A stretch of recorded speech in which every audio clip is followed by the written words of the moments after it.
کے سامنے ہدایت کے چراغ وکیل آل محمد باوا علمدار شاہ بادشاہ سید فقیر کے فرزند سخی باوا ذیلی علمدار شاہ بادشاہ سے خطاب فرمائیں گے۔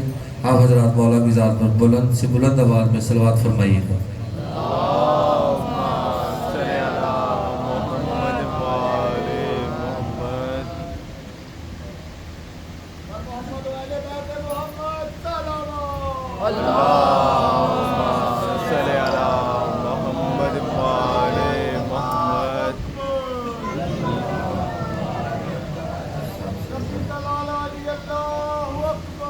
بلندیوں والا خدا یکتا ہے سب سے بڑا۔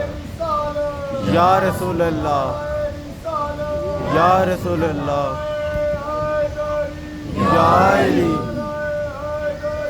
یا علی، زندہ باد، زندہ باد، مرد آباد، مرد آباد،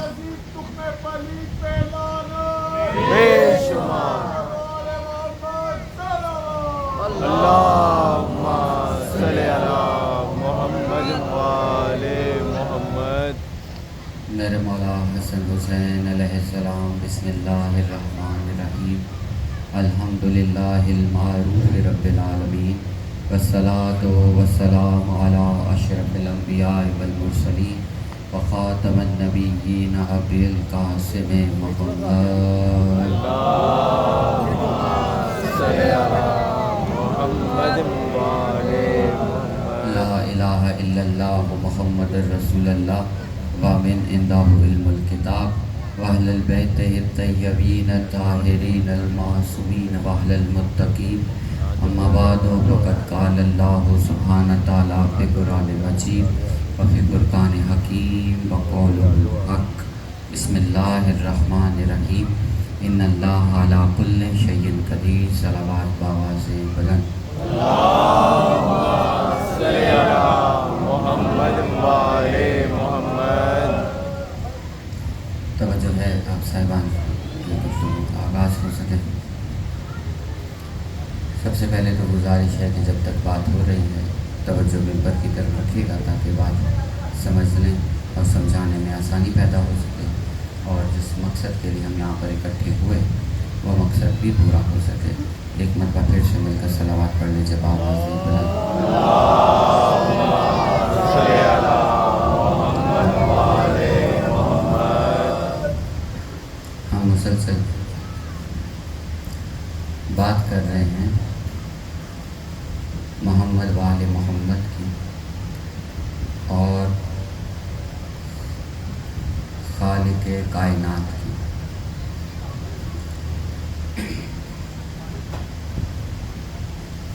لوگ جب بھی آل محمد کو سمجھنے کی کوشش کرتے ہیں تو وہ پیمانہ مخلوق کا رکھتے ہیں، اس لیے کہیں نہ کہیں کوئی کمی رہ جاتی ہے آل محمد کو سمجھنے میں۔ تو اس حوالے سے ایک چھوٹی سی گزارش آپ کے سامنے عرض کرنا چاہ رہا ہوں کہ سب سے پہلے ہمیں یہ پتہ ہونا چاہیے، اور یہ مکمل کوئی بھی انسان نہیں پتہ کروا سکتا، لیکن پہلے کوشش یہ کرنی چاہیے کہ پہلے یہ پتہ ہو کہ در حقیقت خالق کسے کہتے ہیں، پھر اس کے بعد ہم کسی مخلوق کے بارے میں بات کر سکیں گے۔ ہمارے ارد گرد جب بھی کبھی خالق کے بارے میں بات ہوتی ہے تو فقط اتنی ہوتی ہے کہ جس کی ہم عبادت کرتے ہیں وہ خالق، یا جو تمام جہانوں کا پروردگار ہے، بس وہ ایک ہے۔ وہ رگ جان کے بھی قریب تر ہے اور وہ دکھائی بھی نہیں دیتا، اور وہ چاہتا تو سب کو ہدایت دے دیتا، وہ چاہتا تو کسی کو بھی ہدایت نہ دیتا۔ ایسے مختصر جملے ہیں جو عالم خالق کے بارے میں بیان کیے جاتے ہیں۔ خالق اور مخلوق کے درمیان جو سب سے بڑا فرق ہے، اس کو ہر طریقے سے فرق ہے، لیکن جو سب سے بڑا فرق ہے وہ فرق ہے علم کا. اگر ہم تھوڑا سا سمجھ پائے، پروردگار نے قرآن پاک میں ارشاد فرمایا کہ ہم نے جب تم کو ماں کے پیٹ سے باہر نکالا تو تمہیں ذرہ برابر بھی علم نہیں تھا. اور یہ اس مخلوق کے بارے میں ہے جو مخلوقات میں سب سے زیادہ شرف حاصل کرنے والی مخلوق. پروردگار نے کہا ہم نے تمہیں ماں کے پیٹ سے اس حالت میں نکالا کہ تمہیں تو ذرہ برابر بھی علم نہیں تھا. یعنی جسے علم ہو اور اس میں کمی نہ ہو اسے خالق کہتے. جو وجود میں آتے ہی علم سے خالی ہو اسے مخلوق کہتے. پہنچ پائی بات؟ اب یہ ایک چھوٹی سی تعریف ہے. ہم روزانہ کی بنیاد پر چھوٹی چھوٹی تعریفیں جو خالق کے بارے میں اور مخلوق کے بارے میں آپ کے سامنے عرض کرنا چاہ رہے ہیں. اور ہماری کوشش ہے کہ مجلس کے بعد جہاں پر بھی آپ جا کر بیٹھیں تو وہاں پر ان باتوں کو ضرور زیر بحث لائیں تاکہ ہم کسی نتیجے پر پہنچ سکیں. اب ہمیں فی الوقت ابھی تک ہمیں یہ معلوم پڑا ہے کہ جو وجود میں آتے ہی جسے علم نہ ہو یا کم ہو اسے مخلوق کہتے ہیں، اور جس کا وجود ہی سراپائے علم ہو اسے خالق کہتے ہیں. اب جتنے بھی دور حاضر کے علماء کرام ہیں، محدثین ہیں، مفسرین ہیں، قرآن کے قاری ہیں، حافظ قرآن، ان سب کو مخاطب کر کے ایک جملہ عرض کرنا چاہ رہا ہوں اس منبر کے توسل سے کہ جب آپ ماں کے پیٹ سے باہر آئے کیا آپ قاری قرآن تھے یا حافظ قرآن تھے؟ سمجھ میں آ رہی نا بات؟ یعنی آپ یہاں پہ جتنے بھی تشریف فرما ہیں ان سب کا جو آغاز ہے وہ ایک جہالت پر مبنی ہے، اور وہ ایسی جہالت ہے کہ وہ ناپاک ہے. اس کو تھوڑا سا سمجھنے کی کوشش کیجیے گا کہ دنیا میں آتے ہی ناپاک، اور یہ جہالت کی سب سے بڑی ایک نشانی ہے. اب صرف غور فرمانا ہے کہ اللہ نے یہ ایک بڑا جو فرق ہے خالق اور مخلوق اس کے درمیان یہ فرق رکھا کیوں ہے؟ تاکہ جتنے بھی جھوٹے دعوے دار بنے علم کے، خدائی کے، وہ صرف اسی ایک پیمانے پہ پہچانے جائیں کہ یہ جھوٹا ہے کہ سچا. پانچ باری نہ بات. اب ذرا غور سے فرمائیے، غور تھوڑا سا فرمائیے تاکہ ہم بات کو ایک اچھے طریقے سے آپ تک پہنچا پائیں. جھوٹے خدا آئے، ان کے بارے میں اللہ نے قرآن پاک میں مختلف طریقوں سے بات کی. ہم ان میں سے ایک جھوٹے خدا کے بارے میں بات کرنا چاہ رہے ہیں اس منبر کے توسل سے. فرعون سامنے وہ کھڑا ہے جو خدا کا نمائندہ ہے اور اس کا شمار بھی مخلوق میں ہے. پانچ پائی بات ہے، اس کا بھی تعلق مخلوق سے ہے، مگر وہ ایسی مخلوق میں سے ہے جو سچائی سے بھرپور ہے، جس کا نام ہے موسیٰ. اب فرعون اس کا دعویٰ ہے کہ میں پروردگار ہوں، میں خدا ہوں اور میری بات ہی مانی جائے. فرعون نے اپنی خدائی کو منوانے کے لیے، صرف غور کیجیے گا، اپنی خدائی کو منوانے کے لیے جادوگروں کا سہارا لیا. کیسا خدا ہے کہ سہارا لینا پڑ رہا ہے؟ اب ذرا ذرا ذرا غور،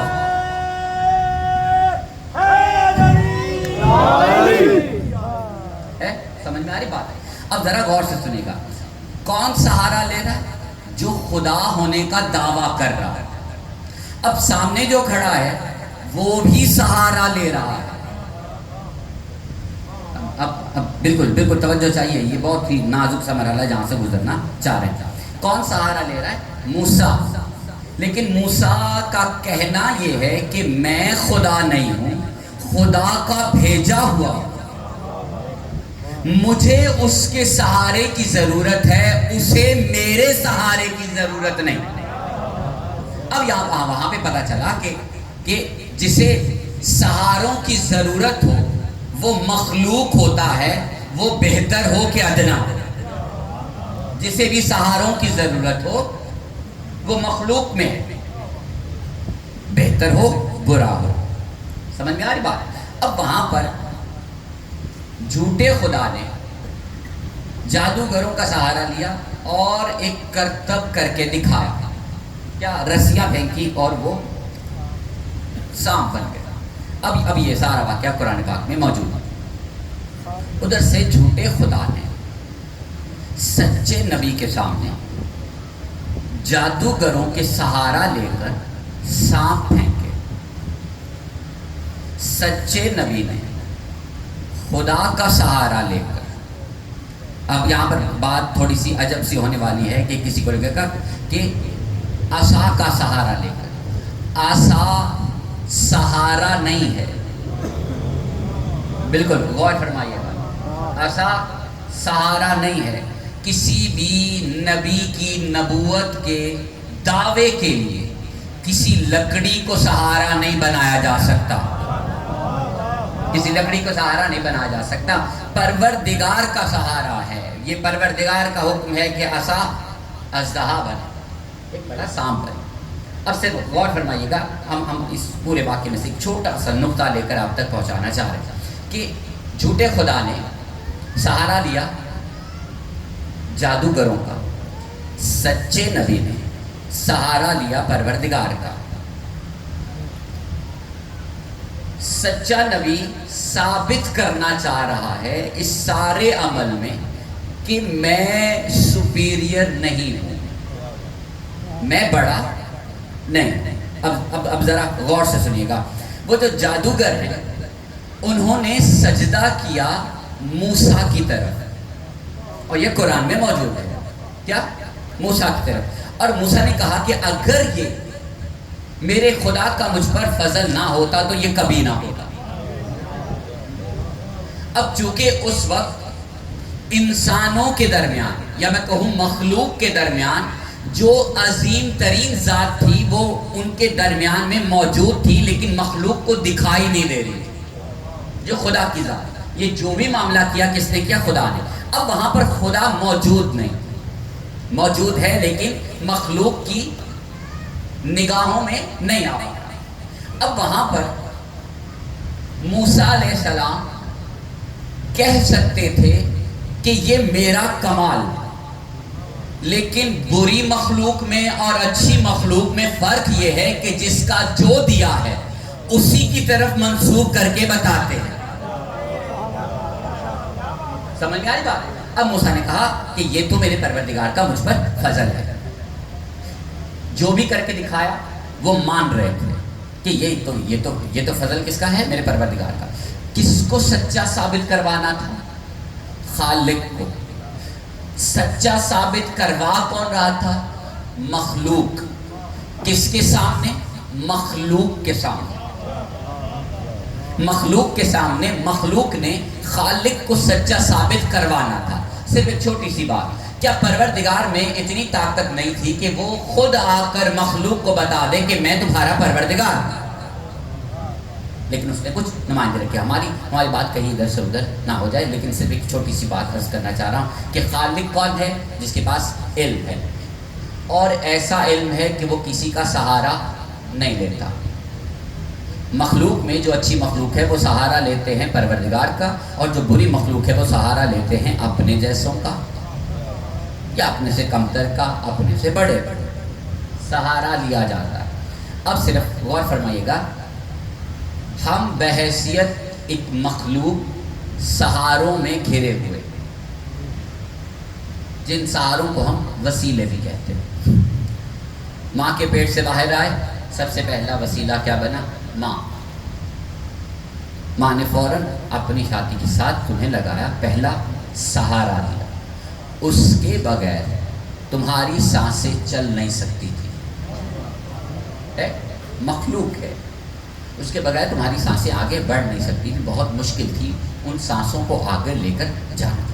پھر پروردگار نے کہا کہ دیکھو یہ جو خود کو بہت بڑا انسان سمجھ رہا ہے نا، اس کا جو آغاز ہے وہ ایک نہایت ہی نرم غذا سے ہے،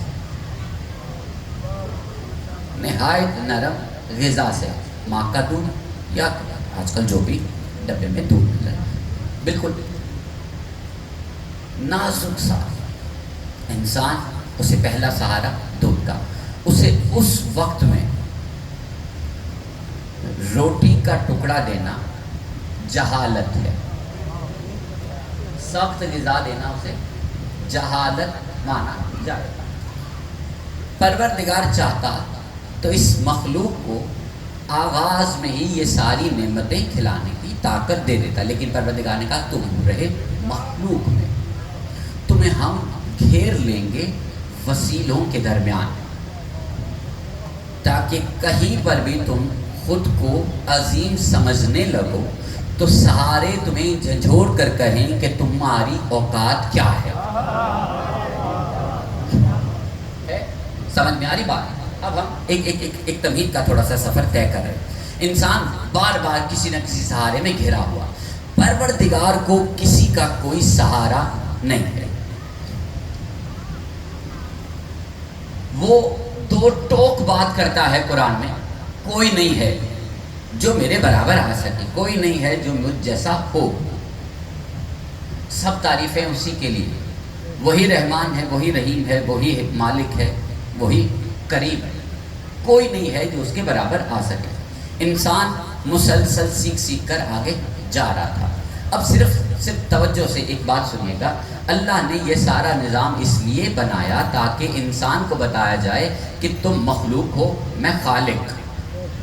پہنچ پا رہی بات؟ تم مخلوق، میں خالق، تم مخلوق، میں خالق، تم سہاروں کی وجہ سے آگے بڑھتے ہو، اور مجھے کسی سہارے کی ضرورت ہرگز نہیں پڑی۔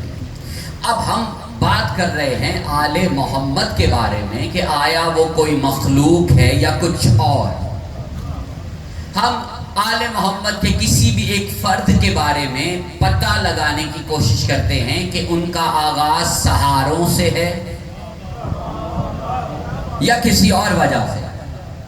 اب سب سے پہلے تو یہ تعین کرنا پڑے گا، یہ پہلے پتہ لگانا پڑے گا کہ ایک کسی فرد کی بات کرتے ہیں، مولا علی مشکل کشا کی بات کرتے ہیں کہ علی المرتضیٰ کا آغاز جو ہے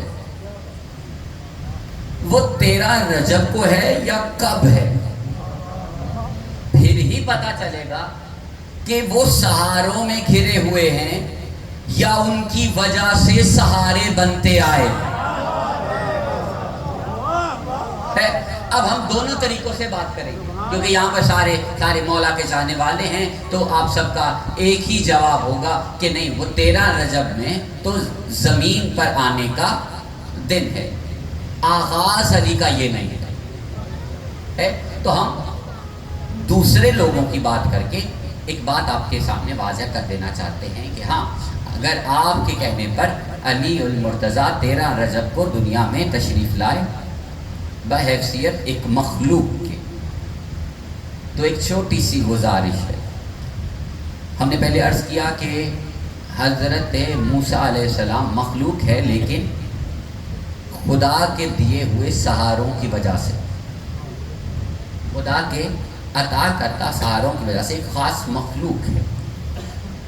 اب ویسی ہی ایک مخلوق ہے حضرت عیسیٰ علیہ السلام، اور اللہ نے کہا یہ ہمارا ایک معجزہ ہے، عیسیٰ کا زمین پر اترنا ایک معجزہ ہے۔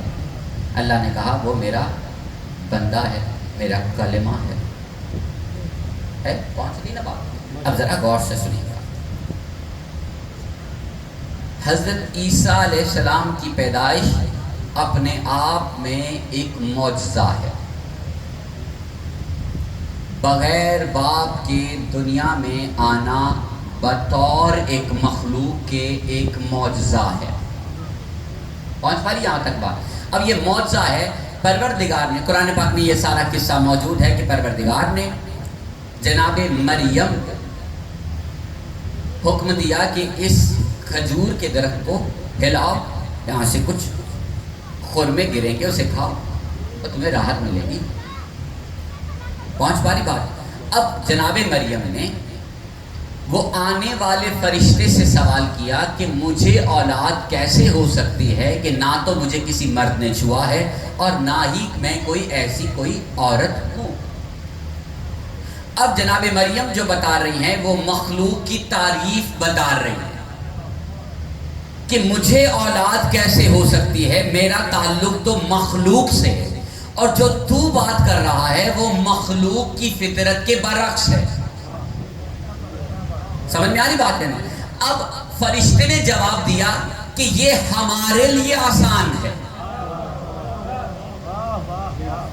کس کے لیے؟ ہمارے۔ وہ ہمارے کون ہے؟ وہ اللہ ہے، اس کی ذات ہے۔ اس نے کہا یہ ہمارے لیے آسان ہے۔ جناب مریم نے مخلوق کی تعریف کر کے کہا کہ یہ فطرت کے خلاف ہے۔ خداوند تعالیٰ نے کہا یہ فطرت کے خلاف ہے، خالق کے قانون کے خلاف نہیں۔ خدا چاہے تو دے سکتا ہے۔ خدا نے بشارت دی کہ تمہیں اولاد ملنے والے۔ کون؟ جو کلمہ ہے، خدا کا بندہ، بغیر باپ کے۔ اب اس سے پہلے جناب مریم خدا کے گھر کی نوکری کر رہی ہے۔ سارا واقعہ آپ لوگوں کو معلوم ہے، بس یہیں سے گزرنا چاہ رہا۔ جیسے جیسے وقت گزرتا گیا عجیب سی کیفیت محسوس ہونا شروع ہوئی جناب مریم میں۔ اب وہ وقت قریب آیا جو پیدائش کا وقت تھا۔ اب صرف ایک سوال ہے، وہ پروردگار جس نے بغیر باپ کے اولاد کی بشارت دی، وہ بغیر ماں کے سیدھا ہاتھ میں ایک بیٹا دے دیتا، کتنا آسان تھا۔ لیکن پروردگار نے مریم کو کسی سہارے کے ساتھ رکھا، یہ بتانے کے لیے کہ تمہارا تعلق مخلوق کے ساتھ ہے اور ہمارا تعلق خالق ہے۔ ہماری اصل خالق، تمہاری مخلوق، اس لیے تمہیں کچھ عرصہ اسے اپنے پیٹ میں رکھنا پڑے گا۔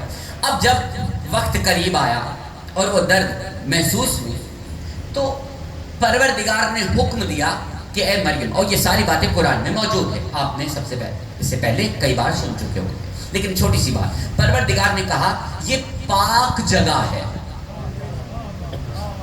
یہ پاک جگہ ہے، یہاں سے دور چلی جا۔ اب ایک بات ہے جو ہماری اور تمہاری سمجھ سے تھوڑی سی بالاتر ہوتی جا رہی ہے۔ پروردگار نے کہا یہ میرا بندہ ہے، میرا کلمہ ہے، اور اللہ کہہ رہا ہے یہ جگہ پاک ہے، فی الوقت ویسی پاک نہیں جیسی ہونی چاہیے تھی۔ اب اللہ تبارک و تعالیٰ نے کہا یہ میرے لیے تمہیں دینا آسان ہے، تو وہ کتنا پاک ہوگا کہ اس کے گھر میں عیسیٰ جیسے نبی کی پیدائش بھی پروردگار نہیں ہونے دے رہا، کہہ رہا ہے کہ یہاں سے دور چلی جاؤ۔ کہاں؟ اس کی حدود سے دور چلی جاؤ، اس کی حدود سے دور چل جاؤ۔ کیوں؟ کیونکہ تمہارا تعلق بھی مخلوق کے ساتھ ہے، اور یہ جو بیٹا بھی مل رہا ہے اس کا بھی کہیں نہ کہیں تعلق مخلوق کے ساتھ ہے، اور یہ جگہ ہماری پاک و مطہر، یہاں سے دور چل جاؤ۔ سمجھ میں آ رہی بات؟ اب ذرا غور فرمائیے گا، ہم چونکہ مخلوق کے بارے میں پتہ لگا رہے ہیں کہ مخلوق کہتے کسے ہیں، کہ اگر اللہ کا کلمہ تک ہو تو اللہ کہتا ہے کہ زمین پر آنے کا جو طریقہ کار ہے اس طریقہ کار میں میری پاک جگہ سے تمہیں دور رہنا پڑے گا. کیوں؟ اب میں ایک ہم اس ممبر کے توسل سے ایک چھوٹا سا سوال آپ کے سامنے عرض کرنا چاہ رہے ہیں. کیا مریم کے بطن سے جو عیسیٰ جیسا پاک نبی دنیا میں آ رہا ہے وہ نجاست سے بھرا ہے یا نہیں؟ اس میں دو رائے ہو جائیں. کچھ کہیں گے کہ نہیں، کیونکہ انسان کی فطرت میں، لیکن انسان کی فطرت میں ہے کہ وہ اس حالت میں انسان ناپاک ہو جاتا ہے. لیکن دوسرے جواب دیں گے کہ نہیں، یہ تو بغیر باپ کے وہ جو فطرتی طریقہ ہے اس کے برعکس ہو کر یہ زمین پر آ رہا ہے، تو یہ نجاست سے بھرا ہوا نہیں ہے، یہ پاک ہے. اور انبیاء تو نجاست سے دور رہتے ہیں، انہیں دور رکھا گیا. تو ایک سوال کہ اگر یہ نجاست سے دور ہے اور رہیں گے تو پروردگار نے مریم کو اپنے گھر سے، جو اس کا حقیقی گھر نہیں صرف نشانی ہے، وہاں سے دور کیوں بھیجا؟ یہ بتانے کے لیے کہ تمہارا جو بھی تعلق ہو، تمہارا تعلق کہیں نہ کہیں مخلوق کے ساتھ ہے. اور اس کے برعکس دوسری طرف فاطمہ بنت اسد اپنے گھر میں بیٹھی ہیں اور اسی انتظار میں کہ ایک بیٹا دنیا میں تشریف لانے والا. اور جب وہ درد قریب ہوئی تو پروردگار نے نہ جانے کس طریقے سے فاطمہ بنت اسد کو ایک پیغام پہنچایا. اب ذرا غور فرمائیے گا. اللہ تبارک و تعالیٰ نے جناب فاطمہ بنت اسد کو ایک پیغام پہنچایا. یہ میں محتاط ہو کر ایک جملہ کہہ رہا ہوں کہ پیغام پہنچایا، حالانکہ اس کی عربی کچھ اور بنتی ہے، کیونکہ محتاط ہو کر چلنا پڑتا ہے آل محمد کے واسطے. صرف توجہ سے بات سنیے گا. کسی بھی طریقے سے، یہ علیحدہ بحث ہے کہ کسی بھی طریقے سے فاطمہ بنت اسد کو خدا کا پیغام پہنچا کہ چلے آؤ حرم کے قریب، میرے گھر کے قریب. اب جناب فاطمہ بنت اسد کو معلوم ہے کہ مریم کے ساتھ کیا رویہ اختیار رکھا گیا خالق کی طرف سے، کیا طریقہ کار اختیار کیا گیا پروردگار کی طرف سے کہ جب قریب گئی تو اللہ نے کہا یہاں سے دور چلے جاؤ، یہ کوئی زچہ خانہ کی جگہ نہیں، یہ عبادت کی جگہ. اب پروردگار نے خانہ کعبہ کے قریب بلا کر دروازہ مصلحتاً بند رکھوایا. نہیں سمجھ میں آنی بات؟ اب ذرا غور سے سنیں گا.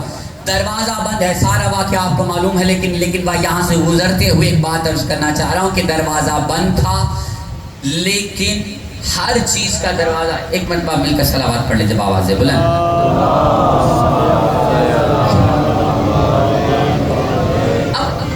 اب بالکل توجہ ہماری طرف رکھیے گا. جب بھی کسی کے گھر جانا ہو تو راستہ دروازہ ہے، دیوار نہیں ہوتی،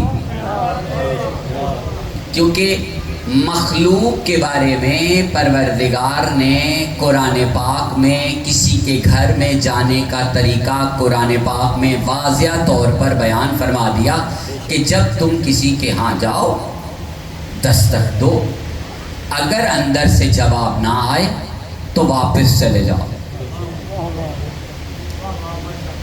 یہ شریعت کا قانون. کسی کے بھی گھر جاؤ، اور یہ ویسے بھی معاشرتی ایک چھوٹی سی بات عرض کرنا چاہیں، اگر آپ کسی کے گھر جائیں اور دروازے پہ دستک دیں تو اندر سے اگر کوئی جواب نہ آئے تو مسلسل 3 دفعہ، زیادہ سے زیادہ 3 دفعہ آپ دستک دیں. اگر کوئی نہ آئے تو وہاں سے بغیر کوئی انسلٹ محسوس کیے ہوئے اپنے گھر واپس چلے جائیں، اور یہ اخلاقی طور پر بری بات نہیں ہے. جناب فاطمہ بنت اسد گھر کے سامنے، کس کے گھر کے سامنے؟ خالق کے گھر کے سامنے. نہ جانے کون سی مخلوق کھڑی تھی. فی الوقت تو ہم مخلوق کہیں گے، لیکن ایک بات عرض کرنا چاہ رہا ہوں. علی المرتضیٰ کے زمین پر نازل ہونے سے پہلے فاطمہ بنت اسد کے پاس پہلے اور بھی بیٹے تھے. تب ایسا کوئی معاملہ نہیں ہوا. یہ علی کی باری ایسا معاملہ کیوں ہوا؟ یعنی پتہ چلا جو پہلے بیٹے پیدا ہوئے وہ مخلوق میں شمار ہوئے. سمجھ میں آ رہی بات یا نہیں؟ اب یہ بہت سے سوال ہیں جو آپ کے لیے چھوڑ کر جانا چاہ رہا ہوں تاکہ اپنے حلقہ احباب میں بیٹھ کر اس بارے میں بحث ضرور کیجیے گا. ایک ہی ماں، اس کی ایک اولاد مخلوق میں اس کا شمار اور دوسری کا شمار مخلوق میں نہیں، کیونکہ ہمارے پاس کچھ پیمانے ہیں. پیمانے یہ ہیں کہ اس سے پہلے طالب بھی ہے، جس کی وجہ سے باپ کی کنیت ابو طالب ہے. سمجھ میں آ رہی بات ہے؟ اس کے لیے ایسا کوئی طریقہ نہیں اپنایا گیا. لیکن فاطمہ بنت اسد کعبے کے سامنے کھڑی رہی اور دیکھا کہ دیوار میں ایک شگاف پڑ رہا ہے. فطرت یہ کہتی ہے کہ ایسی دیوار سے پیچھے ہٹ جاؤ جس میں شگاف پڑ رہا ہو. فطرت یہ کہتی ہے کہ اسے پیچھے ہٹ جاؤ، لیکن اس وقت فطرت کام کر ہی نہیں رہی تھی،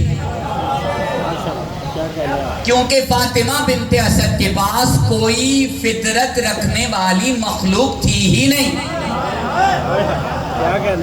اس لیے شگاف پڑ رہا تھا. جیسے جیسے وہ شگاف پڑ رہا تھا فاطمہ بنت اسد قریب جا رہی تھی. فطرت کہہ رہی تھی دور جاؤ، خالق کہہ رہا تھا قریب جاؤ. اب جب قریب گئی دیوار میں ایک شک پڑا، فاطمہ بنت اسد اندر اور دیوار واپس اپنے اس مقام پر مل گئی. پہنچ پا رہی بات؟ رکنے یمانی کی طرف ایسا شگاف پڑا. اب ذرا غور فرمائیے گا کہ اس وقت جو بیٹا جناب فاطمہ بنت اسد کی گود میں آیا، اس کے بارے میں ایک سوال پوچھنا چاہ رہے ہیں. اس کا تعلق مخلوق کے ساتھ ہے یا کسی اور شے کے ساتھ؟ اگر آپ کہیں گے کہ مخلوق کے ساتھ تو خدا کا عدل خطرے میں پڑ جائے گا. کسی بھی رنگ میں آپ اس کا تعلق مخلوق میں لے کر آئیں، کسی بھی رنگ میں. ہم نے پہلی مجلس میں عرض کیا نا، کسی بھی رنگ میں آل محمد کا تعلق مخلوق کے ساتھ لے کر آؤ، ہم عدل کو خطرے میں دیکھیں گے. اب عدل خطرے میں کیسے ہے کہ یہ خدا کا عدل نہیں ہے کہ مریم نے بیٹا مانگا نہیں تھا، پروردگار نے انتخاب کیا کہ میں چاہتا ہوں کہ تمہارے بدن سے ہمارا کلمہ نازل ہو، ہمارا کلمہ، ہمارا بندہ بغیر باپ کے پیدا ہو. فاطمہ بنت جناب مریم گھبرا گئی کہ فرشتے سے ہم کلام ہو کر کہا یہ کیسے ممکن ہے؟ مانگا تو نہیں تھا نا. کہا کیسے ممکن ہے؟ کہا یہ ہمارے لیے آسان ہے. جب بیٹا دینا آسان ہے تو اپنے گھر میں پیدا کرنا بھی تو آسان ہوگا نا. اپنے گھر میں پیدا کرنا بھی تو پھر آسان تھا نا. لیکن پروردگار نے آسان نہ کر کے کہا یہ ہمارے عدل کے خلاف ہے. جب پہلا بیٹا اللہ کے گھر میں پیدا ہونا عدل کے خلاف ہے تو یہ بعد والا خلاف کیوں نہیں ہے؟ اب پتا چلا دونوں میں ایک فرق ہے، دونوں میں ایک فرق ہے. ان میں سے ایک مخلوق ہے. سمجھ میں آ رہی بات ہے نہیں؟ ایک مخلوق ہے. اب ہم پتہ لگانے کی کوشش کر رہے ہیں کہ جناب عیسیٰ علیہ السلام خالق نہیں ہیں. عیسائی خام خیالی کی زندگی بسر کر رہے کہ خدا ہے، خدا کا بیٹا ہے، خدا جیسا ہے، ایسی مختلف باتیں کر رہے ہیں. لیکن ایک بات عرض کرنا چاہ رہا ہوں کہ عیسیٰ اللہ کا بیٹا نہیں. عیسیٰ کیا ہے؟ اللہ کا کلمہ، اللہ کا بندہ. ہر مسلمان یہ عقیدہ رکھتا ہے. ہمارا تمہارا یہ عقیدہ. اب اسے دنیا میں آنے سے پہلے پروردگار نے کہا کہ ہمارے گھر سے دور چلے جاؤ. اے میرے پروردگار، یہ دور جانے کا کیوں؟ پروردگار نے کہا یہ زچہ خانہ نہیں ہے، یہ پیدائش کی جگہ نہیں ہے، یہ پاک جگہ ہے، یہاں سے دور لے جاؤ. اے میرے پروردگار، یہ بچہ انسانی فطرت پہ تو چل ہی نہیں رہا. غور فرمائیے گا، یہ بچہ انسانی فطرت پہ چل ہی نہیں رہا. کیونکہ قرآن نے کہا ہم نے تمہیں ماں کے پیٹ سے اس حالت میں نکالا کہ تمہیں ذرہ برابر بھی علم نہیں تھا. لیکن عیسیٰ جیسے ہی ماں کے پیٹ سے باہر آئے انہیں علم تھا اور وہ اپنی ماں کی عصمت کے گواہ بنے. گواہ وہ بنتا ہے جس کے پاس علم ہو. سمجھ میں آ رہی بات ہے؟ اب ان کے پاس علم ہے، ان کے پاس دنیا میں آتے ہی علم ہے، ان کے پاس اپنی ماں کی عصمت کی گواہی ہے. انہوں نے ماں کی گود میں اپنی ماں کی گواہی دے کر بتایا میں تم جیسی مخلوق نہیں ہوں مگر ہوں مخلوق، کیونکہ آنے سے پہلے پروردگار نے میری ماں کو اس گھر سے دور جانے کا حکم دیا. اب وہ جسے ابو طالب کے گھر سے اٹھا کر اپنے گھر میں بلا کر علی کو دیا، اس کے بارے میں آپ کی رائے کیا ہے؟ پھر وہی انسان کہے گا کہ ہاں مخلوق ہے مگر ویسی نہیں جیسی عیسیٰ ہے تو مخلوق، کہہ دیں گے ہاں ہے تو مخلوق، لیکن خدا کا عدل خطرے میں ہے کہ خدا کا عدل ایک نبی کے لیے اور ہے اور نبی کے جانشین کے لیے ٹوٹل مختلف کیوں ہے؟ ٹوٹل مختلف کیوں ہے؟ اب صرف حیثیت مرتبہ مقام بتانا چاہ رہے ہیں کہ جناب عیسیٰ اللہ کا کلمہ ہے، اللہ کا بندہ ہے، اور اس کا مقام ایسا ہے کہ اسے زمین میں دفن نہیں کیا گیا. اللہ کا کلمہ ہے، اسے زندہ آسمان پہ اٹھا لیا گیا. جہاں پر تمام انبیاء کو موت کا مزہ چکھنا پڑا تو عیسیٰ کو کیوں نہیں؟ عیسیٰ کو کیوں نہیں؟ کیا وجہ بنی تھی کہ نہیں چکھنا پڑا؟ کیونکہ اللہ نے کہا یہ میرا کلمہ ہے اور ہمارے کلمے کو ہم زمین میں دفن ہونے نہیں دیں گے. ایسا لوگ تفاسیر میں لکھ دیتے ہیں، کتابوں میں لکھ دیتے ہیں. بہرحال وہ کہاں گئے؟ زندہ آسمان پہ اٹھا لیے گئے. کب تک؟ ایک وقت معین تک. جب خدا چاہے گا اسے دوبارہ زمین پر بھیجا جائے گا. اتنا بڑا نبی کہ جس کا باپ نہیں ہے اور وہ انسانی فطرت کے خلاف ہو کر زمین پر اتارا گیا، آتے ہی اپنی ماں کی عصمت کی گواہی دی، لوگوں کو بتایا کہ میں خدا کا بھیجا ہوا نبی ہوں. پانچ پاری بات. اب ذرا غور سے سنیے گا.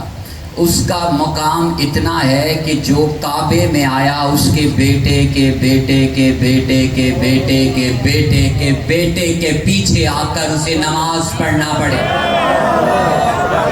پانچ باری بات یعنی. اب صرف ایک سوال کرنا چاہ رہا ہوں. جو اللہ کا کلمہ ہے وہ 13 رجب والے علی کی نسل کے آخری محمد کے پیچھے جب نماز پڑھے گا تو پھر پتہ لگانے کی کوشش کرنا جو آگے پڑھا رہا ہے وہ مخلوق ہے یا کچھ اور.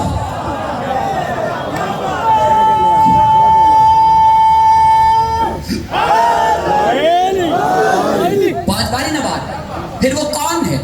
یہ کچھ سوال ہیں جو آپ کے لیے چھوڑ کر جانا چاہ رہا ہوں کہ اپنے حلقہ احباب میں بیٹھ کر پھر ذرا غور کیجئے گا کہ عیسیٰ کیسی مخلوق ہے جس کا تمہاری طرح دنیا میں آنا نہیں ہے، جس کا تمہاری طرح دنیا سے جانا نہیں ہے، اور وہ محمد کے آخری محمد کے پیچھے نماز پڑھے گا. جانتے ہو کسی کے پیچھے نماز کب پڑھی جاتی ہے؟